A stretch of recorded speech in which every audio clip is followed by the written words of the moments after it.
గతంలో అంటే మనకు 40, 50 ఏళ్ల క్రితం తీసుకుంటే హ్మ్. విడాకులనేవి అరుదు. అసలు ఒకరు విడాకులు తీసుకున్నారంటే హ్మ్. అది టాక్ ఆఫ్ ద టౌన్.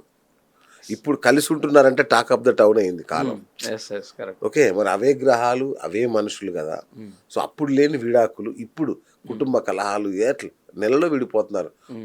ఒక వార్త చూసా మొన్న. హ్మ్. 3 అవర్స్‌లో విడాకులంట. హ్మ్. పెళ్లైన 3 గంటల్లో. హ్మ్. హ్మ్. వీళ్ళిద్దరు పెళ్లయిన తర్వాత హ్మ్. రిసెప్షన్ తర్వాత కిందకి నడుచుకుంటూ వస్తుంటే హ్మ్. ఆ అమ్మాయి గౌన్ తట్టి తూలి పడిందంట. హ్మ్. తూలి పడితే వీడు నవ్వాడు ఆ! పెళ్ళికొడుకు. అయ్యో! "నువ్వు ఇప్పుడే నవ్వుతే హ్మ్. నన్ను చూసి నువ్వు పట్టుకోవాల్సింది పోయి నవ్వావు కాబట్టి హ్మ్. నువ్వు నాకు అక్కర్లేదని" విడాకులు ఇచ్చేసి వెళ్ళిపోయింది ఆ అమ్మాయి.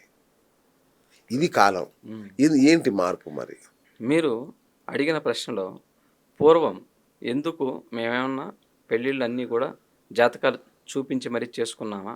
అనే పాయింట్ ఇంపార్టెంట్. అవును. కాబట్టి 30 ఏళ్ల క్రితం తీసుకుంటే మన యొక్క దేశ జనాభా ఎంతున్నారండి?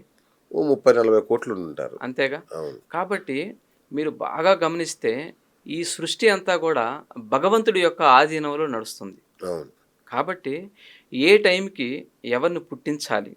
ఏ టైంకి ఎటువంటి పరిస్థితులు ఈ భూమి మీద ఉండాలనేది సర్వజ్ఞుడైన ఈశ్వరుడికి, అమ్మవారికి యెస్. తెలిసిందే గదా! అవును. కాబట్టి ఆ రోజుల్లో మీరు 30 సంవత్సరాల క్రితం ఎళ్తే ఆ రోజుల్లో వాళ్ళు పుట్టిన లగ్నాల్ని మనం పరిశీలిస్తే హ్మ్.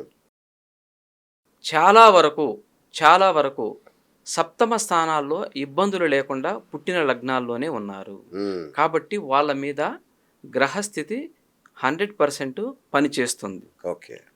కాబట్టి సప్తమ స్థానంలో ఎటువంటి ఇబ్బంది లేని లగ్నాలలో వాళ్ళు పుట్టారు కనుక ఎక్కువగా విడాకులు తీసుకునేదానికి అవకాశం లేకుండా ఉంది. మీరు ఓకే.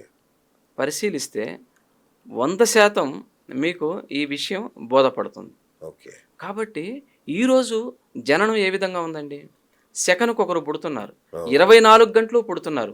ఇప్పుడు జనాభా ఎంతున్నారు? 146,00,00,000 చిల్లరున్నారు. అవును. కాబట్టి ప్రతిరోజు మనకి అన్ని మంచి ముహూర్తాలుండవు. అవును. అంతే గదా! 24 గంటల్లో కొన్ని లగ్నాలు మాత్రమే మంచిగా ఉంటున్నాయి. అవును. కొన్ని లగ్నాలకు మాత్రమే సప్తమ స్థానాలు ఎటువంటి ఇబ్బంది లేకుండా భార్యా స్థానాలు, భర్త స్థానాలు ఎటువంటి ఇబ్బందులు లేకుండా ఉంటున్నవి. ఆ లగ్నాల్లో పుట్టిన వాళ్ళకు మాత్రమే ఇప్పుడు విడాకులు అవ్వకుండా ఉంటుంది.